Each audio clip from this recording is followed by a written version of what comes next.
Hello friend, स्वागत है आप सभी का हमारे YouTube channel target for BSPCL में, जहां पे हम लोग टेक्नीशियन ग्रेड 3 का प्रैक्टिस सेट जो बनाते हैं बिहार बिजली विभाग का, उसका सेट नंबर 54 आज हम लोग बनाएंगे। इससे पहले की जो सेट आप नहीं बनाए हैं वो हमारे प्ले लिस्ट से जा करके वहाँ से आप बना सकते हैं। तो आइए हम लोग सेट शुरू करते हैं। सेट नंबर 54 का क्वेश्चन नंबर 1 से यहाँ पे आपका कह रहा है कि कहा सुनी में कौन सा आपका समास है। तो कहा सुनी में कौन सा समास है, तो ये है आपका द्विंद समास है। धनुष तंकार शब्द का संधि विच्छेद क्या है? धनुष तंकार शब्द का संधि विच्छेद क्या है? तो इसका संधि विच्छेद हो जाएगा धनु जोड़ तंकार। धनु जोड़ तंकार इसका संधि विच्छेद हो जाएगा। इनमें अनिश्चयवाचक सर्वनाम कौन सा है? तो अनिश्चयवाचक जो सर्वनाम है वह कौन सा है मेरे प्यारे साथियों? तो वह है आपका कोई। अनिश्चयवाचक सर्वनाम कौन है? तो कोई। यहाँ कह रहा है कि बसंत के मौसम में पीले फूल खिलते हैं। प्रस्तुत वाक्य में विशेषण कौन सा है?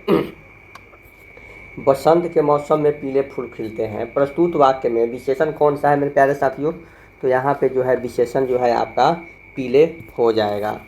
दिए गए वाक्य में रेखांकित शब्द का विलोम शब्द क्या होगा? यानी कि निश्चल का विलोम शब्द क्या होगा? तो निश्चल का विलोम शब्द हो जाएगा आपका छल हो जाएगा। क्या हो जाएगा? छल हो जाएगा। पर उपदेश कुशल बहुतेरे का अर्थ क्या है? पर कुशल बहुतेरे का अर्थ क्या है? दूसरों को उपदेश देने को आसान समझना। दूसरे को उपदेश देने को आसान समझना। निम्नलिखित शब्दों में कौन सा शब्द रेखांकित शब्द का पर्यायवाची नहीं है? तो मित्र का पर्यायवाची कौन नहीं है? तो मित्र का पर्यायवाची जो है केसरी नहीं है। वह राजीव की बाइक है, वाक्य में कौन सा कारक है? वह राजीव की बाइक है, वाक्य में संबंध कारक है। दिए गए विकल्पों में से भ्रांतिमान अलंकार का उदाहरण कौन सा है? भ्रांतिमान अलंकार का उदाहरण जो है आपका ओस बिंदु चुभ रही हंसनी मोती उसको जान, यही जो है उसका उदाहरण है। लौकिक शब्द में कौन सा प्रत्यय होता है? लौकिक शब्द में कौन सा प्रत्यय होता है? तो लौकिक शब्द में आपका कौन सा प्रत्यय होता है? तो देखेंगे यहाँ लौकिक शब्द में जो है आपका इक प्रत्यय होता है। यहाँ पर दिया है सीज का एंटोनिम्स क्या होगा? एंटोनिम्स सीज का एंटोनिम्स जो है आपका लूजेन हो जाएगा। यहाँ पे फिल इन द ब्लैंक्स में कह रहा है hope of the settlement depend on the dash of the discussion. तो क्या हो जाएगा? यहाँ पे आउटकम ऑफ द डिस्कशन हो जाएगा। Select the most appropriate meaning of the given idiom. He is sitting on the fence. He is sitting on the fence का क्या हो जाएगा मीनिंग? तो इसका मीनिंग जो हो जाएगा he can't take a decision हो जाएगा। यहाँ पे भी उसी का बताना है। Belonging to the same period, इसका भी मतलब बताना है। इसका मतलब क्या होगा? Belonging to the same period का मतलब क्या हो जाएगा? तो ये ऑप्शन नंबर डी कॉन्टेम्प्रेरी हो जाएगा। Select the most appropriate synonyms, यहाँ पे सिनोनिम्स छाटना है। तो there is a huge generation dash void between Arun and his grandparents. तो यहाँ पे आपका क्या हो जाएगा? तो यहाँ पे हो जाएगा ऑप्शन नंबर सी गैप हो जाएगा। क्या हो जाएगा? गैप हो जाएगा। गैप हो जाएगा। यहाँ पे आपको देखना है कि यहाँ पे चिकित्सक उपचार करता है। चिकित्सक उपचार करता है तो न्यायाधीश का क्या हो जाएगा? तो न्यायाधीश जो है आपका निर्णय सुनाता है। क्या करता है? निर्णय देता है। यहाँ पे कथन कर रहा है कि म्यूचुअल फंड बाजार की जोखिमों हेतु उत्तरदायी होते हैं। म्यूचुअल फंड बाजार की जोखिमों हेतु उत्तरदायी होते हैं। एक व्यक्ति को निवेश से हानि हो सकती है, एक व्यक्ति को निवेश से लाभ हो सकता है। तो इसका आंसर हो जाएगा आपका दोनों ही स्पष्ट है। हानि भी हो सकता है और लाभ भी हो सकता है। यहाँ पे हम देखेंगे कि 11, 13, 19, 49, 109, 239 है। तो आगे का जो है क्या हो सकता है? तो आगे का जो है आपका 449 हो सकता है। 449 हो सकता है। निम्नलिखित प्रश्न में दिए गए विकल्पों में से प्रश्न चिन्ह के स्थान पर आने वाली संख्या को चुनिए। तो प्रश्न चिन्ह के स्थान पर आने वाली संख्या जो हो जाएगी आपका ऑप्शन नंबर बी 4 हो जाएगी। ऑप्शन नंबर बी 4 हो जाएगी। दिए गए समीकरण को संतुलित करने के लिए विकल्पों में दी गई किन संख्याओं को परस्पर बदलना होगा। तो किन संख्याओं को बदल देना होगा? तो यहाँ पे हम लोग देखेंगे ऑप्शन नंबर ए से 15 और 25 को बदल करके। तो देखिए ये हो जाएगा 540 प्लस 225 भागा 25 गुना 15 माइनस 260। तो यहाँ पे 540 हो जाएगा, 540 ये कट जाएगा कितना बार में? प्लस में 9 बार में। 540 और 9 549 हो जाएगा। 549 माइनस 15 हो जाएगा 534। 534 में आपका कितना? 260 जोड़ देंगे तो 700 कर देंगे, माइनस कर देंगे, 260 माइनस करेंगे तो हमारा आंसर आ जाएगा। तो इसलिए हमारा आंसर क्या हो जाएगा? आपका ऑप्शन नंबर ए हो जाएगा। यहाँ पे दिया गया है, कथन में दिया गया है कि m जो है ग्रेटर दैन q और o ग्रेटर दैन r। तो यहाँ पे हम लोग देखेंगे इसका आंसर। तो इसका आंसर जो हो जाएगा आपका ऑप्शन नंबर डी हो जाएगा। केवल निष्कर्ष 2 जो है सत्य है। क्या है? केवल निष्कर्ष 2 सत्य है। यहाँ पे दी गई कागज को मोड़ने पर कौन सा घन बनेगा उसे चुनिए।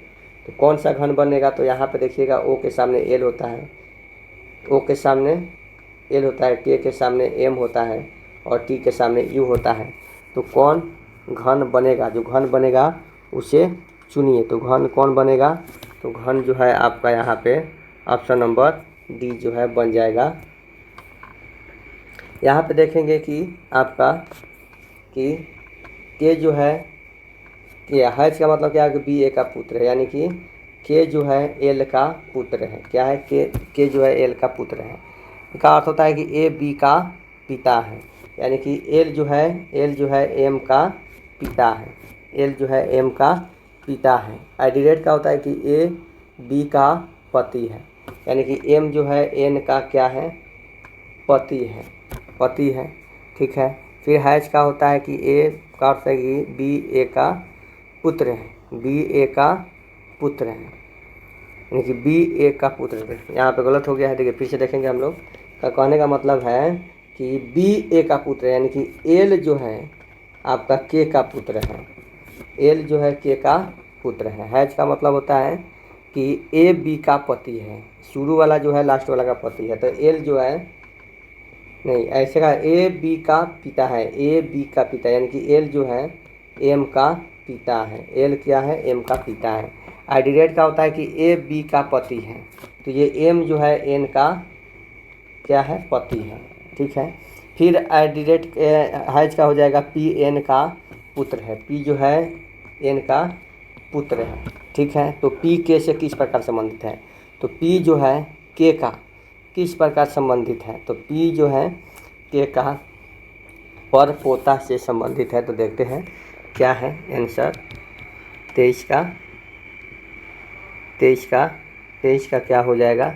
तो 23 का ऑप्शन नंबर बी हो जाएगा, पर पोता। ठीक है। आगे देखेंगे यहाँ पे 9 से। ठीक है। यहाँ पे देखेंगे 15 का 135 है, 16 का क्या होगा? 18 का जब इतना है तो इसका जो है 24 का क्या हो जाएगा? आपका 152 हो जाएगा।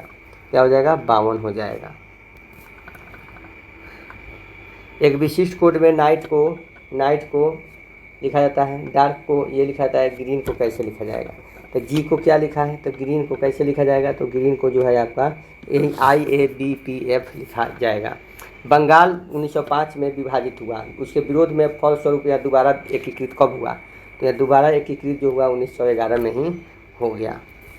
कुका आंदोलन किसने संगठित किया था? कुका आंदोलन किसने संगठित किया था? तो कुका आंदोलन जो है आपका ऑप्शन नंबर सी गुरुराम सिंह ने किया था। हाल ही में किसे पुलिस अनुसंधान और विकास ब्यूरो का नया डीजी नियुक्त किया गया है? तो किसे किया गया है? तो राजीव कुमार शर्मा को किया गया है। हाल ही में X-59 शांत सुपरसोनिक विमान का अनावरण किसने किया? तो इसे किसने किया? तो इसने नासा ने किया। भारत के संदर्भ में उष्णकटिबंधीय चक्रवात कहाँ से उत्पन्न होते हैं? तो उष्णकटिबंधीय चक्रवात जो है बंगाल की खाड़ी से उत्पन्न होते हैं। मटेरियल प्रोटोकॉल का संबंध क्या है? मटेरियल प्रोटोकॉल का संबंध है ओजोन अपक्षय से। अम्ल वर्षा के लिए निम्नलिखित में से पर्यावरण प्रदूषण उत्तरदायी नहीं है। कौन नहीं है? तो ये हो जाएगा नाइट्रस ऑक्साइड और सल्फर डाइऑक्साइड। निम्नलिखित कथनों पर विचार कीजिए। वास्को डी गामा पुर्तगाल का निवासी था, सही है। वास्को डी गामा पुर्तगाल का निवासी था, एकदम सही है। वास्को डी गामा भारत और यूरोप के बीच स्थलीय मार्ग का खोज किया था, ठीक है। तो इसमें कौन सा कथन असत्य है, ये छाटना है। वास्को डी गामा सबसे पहले केरल के कालीकट, तो यहाँ आया, यहाँ नहीं आया, तो हमारा ऑप्शन नंबर बी जो है एकदम गलत है। कांची में प्रसिद्ध कैलाश मंदिर किसके द्वारा बनवाया गया था? तो ये कैलाश मंदिर जो है आपका नरसिंह वर्मन द्वितीय के द्वारा बनवाया गया था। नेक्स्ट है, सिंधु घाटी सभ्यता में धौलावीरा निम्नलिखित में से किसके लिए प्रसिद्ध है? तो धौलावीरा जो है आपका जल संरक्षण के लिए प्रसिद्ध है। रजिस्टर में नया डाटा लिखने की क्रिया क्या कहलाती है? रजिस्टर में नया डाटा लिखने की क्रिया रजिस्टर की पहली अंतर्वस्तु मिटा देती है।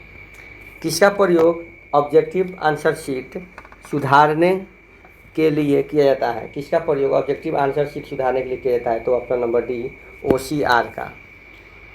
एक जटिल सॉफ्टवेयर है, डैश एक जटिल सॉफ्टवेयर है जो हार्डवेयर संस्थानों और कंप्यूटर प्रणाली की कार्यात्मक व्यवस्था करने के लिए जिम्मेदार है।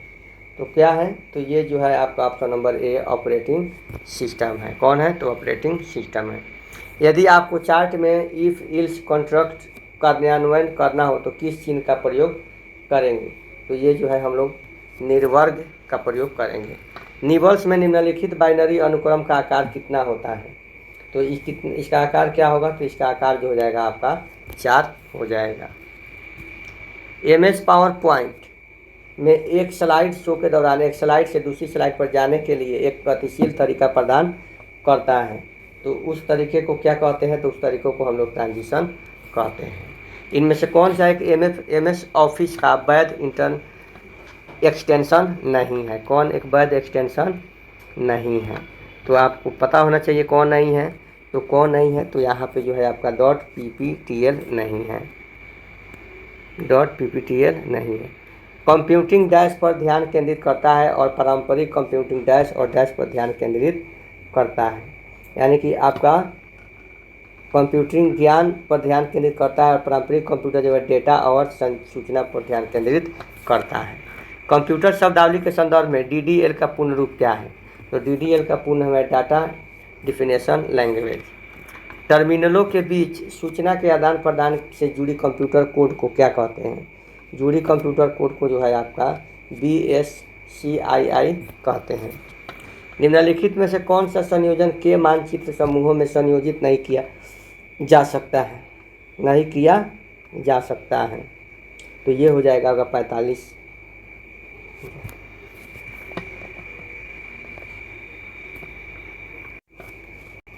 टर्मिनलों के बीच सूचना के आदान प्रदान से जुड़ी कंप्यूटर कोड को क्या कहते हैं? तो इस कंप्यूटर कोड को हम कहते हैं ASCII कहते हैं। निम्नलिखित में से कौन सा संयोजन के मानचित्र समूह में संयोजित नहीं किया जा सकता है? कौन नहीं किया जा सकता है? तो यह है बीकॉर्ड कॉर्नर्स नहीं किया जा सकता है। पूर्णतः अंतर संयोजित नेटवर्क स्थिति के लिए एक अन्य नाम क्या है? तो एक अन्य नाम है मेश। डाटा रूपांतरण के साथ क्या सही नहीं है? डाटा रूपांतरण के साथ एक संस्करण से दूसरे संस्करण में अनुवाद सही नहीं है। डेस्कटॉप कंप्यूटर पर जीमेल में ईमेल का जवाब देते समय निम्नलिखित में से कौन सा विकल्प नहीं होता है? कौन सा विकल्प नहीं होता है? तो मैसेज के प्रति बनाएं। GPRS का पूर्ण रूप क्या है? तो GPRS का पूर्ण रूप है जनरल पॉकेट रेडियो सर्विस। क्या है? General pocket radio service. GPRS का पूर्ण रूप होता है जनरल पॉकेट रेडियो सर्विस। यहाँ पे दिया हुआ है इसका पूर्ण रूप। आगे है, एक सिरोपरी लाइन प्रणाली में त्रुटि की घटना का प्रतिशत क्या है? तो त्रुटि की घटना का प्रतिशत क्या है? तो इसका प्रतिशत जो है आपका 30 से 40 है। परिवर्तनीय आवृत्ति ड्राइव का आउटपुट वेव फॉर्म क्या है? तो आउटपुट वेव फॉर्म जो है आपका plus with modulated sine wave है। 50 वाट का एक दीपक 1500 IM का ज्योति फ्लक्स देता है, तो इसकी दक्षता क्या होगी? तो इसकी दक्षता जो है आपका क्या हो जाएगी? तो इसकी दक्षता जो है आपका 1500 बटा आपका 50 यानी कि कटा देंगे तो हमारा 30 IM/W हो जाएगी। AC रिले के चैटरिंग दोष को किसका प्रयोग करके दूर किया जा सकता है? तो शेडिंग कुंडली का प्रयोग करके जो है दूर किया जा सकता है। जनरेटर में डमी कॉइल किस लिए प्रदान किए जाते हैं? तो जनरेटर में डमी कॉइल जो है रोटर को यांत्रिक रूप से संतुलित करने के लिए किए जाते हैं। इलेक्ट्रोमैकेनिकल वोल्टेज रेगुलेटर आमतौर पर जनरेटर में इस्तेमाल किए जाते हैं। इलेक्ट्रोमैकेनिकल वोल्टेज रेगुलेटर जनरेटर में प्रयोग किए जाते हैं। एक डीसी मोटर जिसमें सीरीज और शंट मोटर दोनों की रफ्तार और भार के लक्षण है, वह है, तो वह क्या है? तो वह है आपका संचयी कंपाउंड मोटर। अब 700 आरपीएम की फुल लोड चाल 10% चाल का नियमन वाली डीसी मोटर की नो लोड चाल होगी, तो क्या होगी इसकी चाल? तो इसकी चाल जो हो जाएगी 825 आरपीएम हो जाएगी। ठीक है। एक इंस्ट्रूमेंट ट्रांसफार्मर का भार किसमें दिया जाता है? इंस्ट्रूमेंट ट्रांसफार्मर का भार जो है आपका वोल्ट एम्पियर में दिया जाता है। किसी करंट ट्रांसफार्मर के सिग्नल टर्न प्राइमरी के टर्न का अनुपात 10:1 है। यदि सेकेंडरी में मापा गया करंट 2 एम्पियर हो तो प्राइमरी करंट कितना होगा? तो प्राइमरी करंट जो हो जाएगा आपका ऑप्शन नंबर डी 20 एम्पियर हो जाएगा। एक साइडेड पोल मोटर में शेडिंग कॉइल्स का क्या प्रयोजन है? शेडेड पोल मोटर में शेडिंग कॉइल का क्या प्रयोजन है? तो इसका प्रयोजन है कि परिवर्तित चुंबकीय फील्ड उत्पन्न करना। क्या होगा यदि इंडक्शन मोटर को 3 गुना हार्मोनिक्स दे दिया जाए? तो 3 गुना हार्मोनिक्स दे दिया जाएगा तो वह शुरू ही नहीं होगा। एक 5 kilowatt 50 hertz 6 pole slip ring induction motor 960 RPM पर चलती है, तो इसकी सिंक्रोनस चाल और प्रतिशत स्लिप की गणना करें। तो प्रतिशत स्लिप जो हो जाएगी इसका 960 है तो 4%, और इसकी जो सिंक्रोनस चाल है वह जो हो जाएगी 1000 आरपीएम हो जाएगी। नेक्स्ट है, निम्नलिखित में से कौन सा उपकरण ऊष्मा का प्रभाव पर काम करता है? तो कौन सा उपकरण जो है ऊष्मा के प्रभाव पर काम करता है? तो ये हो जाएगा आपका टोस्टर। क्या हो जाएगा? टोस्टर।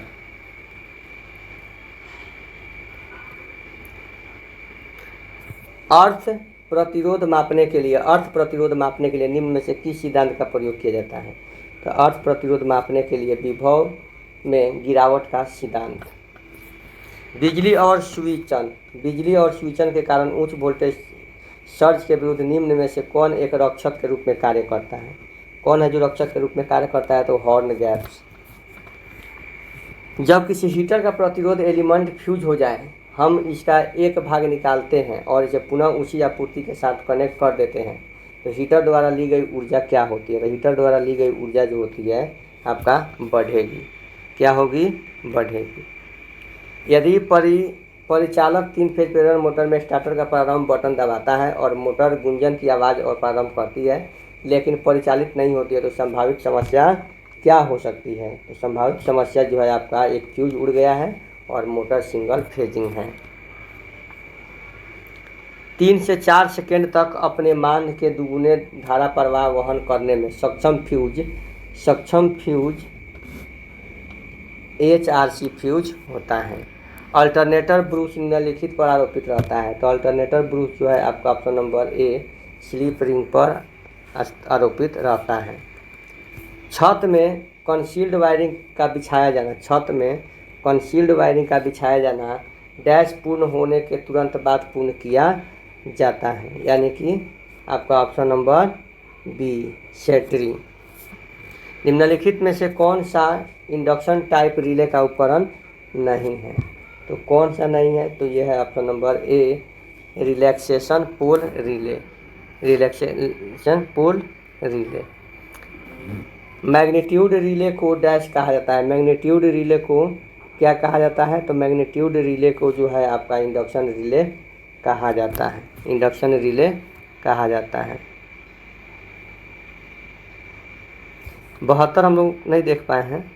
तो निम्नलिखित में से कौन सा इंडक्शन टाइप रिले का उदाहरण नहीं है? तो कौन नहीं है? तो रिलैक्सेशन पोल रिले नहीं है। प्रेरण मोटर के लिए निर्भार पर स्लिप क्या है? निर्भार पर स्लिप जो है आपका लेस देन 1% है। ट्रांसफार्मर में टैप चेंजर का क्या कार्य है? ट्रांसफार्मर में टैप चेंजर का क्या कार्य है? तो वोल्टता अनुभव को भार के अनुसार नियंत्रित करना।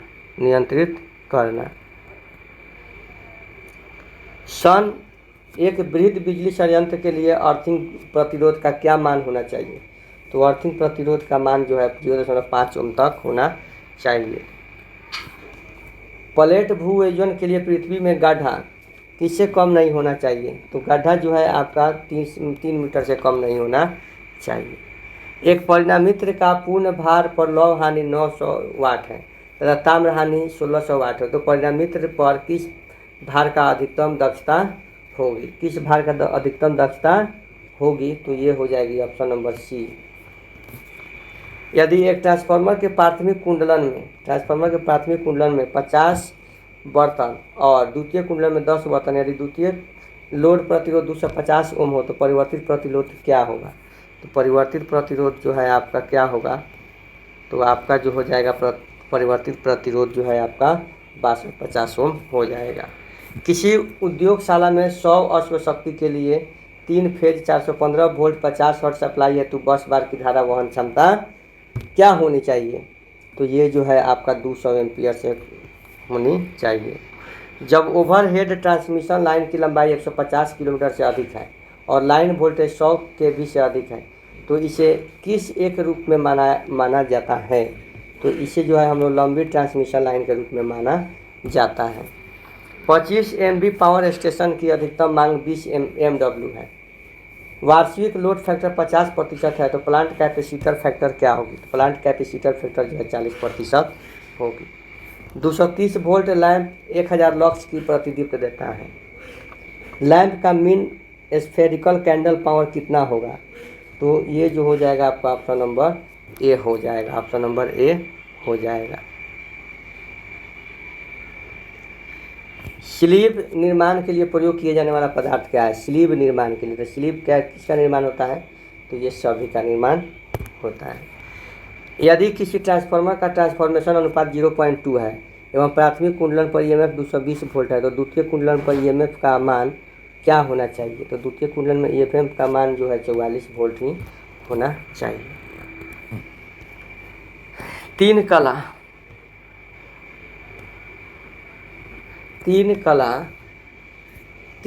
400 वोल्ट 50 हर्ट्ज प्रेरण मोटर की रेटेड गति 715 RPM है तो मशीन में ध्रुवों की संख्या कितनी होगी? तो मशीन में ध्रुवों की संख्या जो होगी ऑप्शन नंबर डी होगी। निम्नलिखित में से कौन सा नियम DC जनरेटर में प्रेरित EMF की दिशा बतलाता है? तो EMF की दिशा कौन बतलाता है? तो ये जो हो जाएगा फ्लेमिंग के दाएं हाथ का नियम। सूक्ष्म जल विद्युत प्रणाली